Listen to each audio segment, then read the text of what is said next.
pour moi, à mon humble avis, c'est vraiment la particularité. Mais il y a d'autres personnes qui se sont succédées à cette barre, d'autres victimes, d'autres parties civiles qui ont dit avoir vu M. Marcel Guilabogis. Et puis, de toute façon, même M.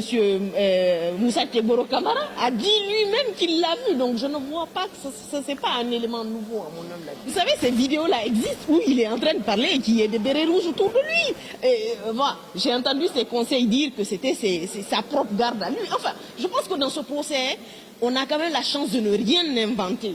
Les images existent.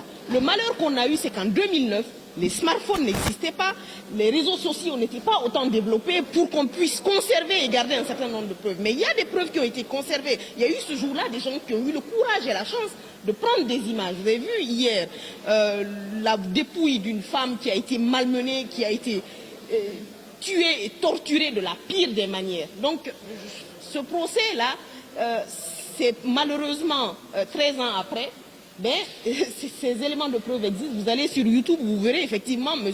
Moussa Tchegoro Kamara qui s'adresse à des gens, qui monte sur un véhicule, qui s'adresse à la foule et qui effectivement est accompagné de gens qui avaient le béret rouge. Ça, on ne l'invente pas. Maintenant, l'autre chose, c'est qu'il faut souligner, c'est que M. Moussa Tchegoro est au début et à la fin de cette affaire.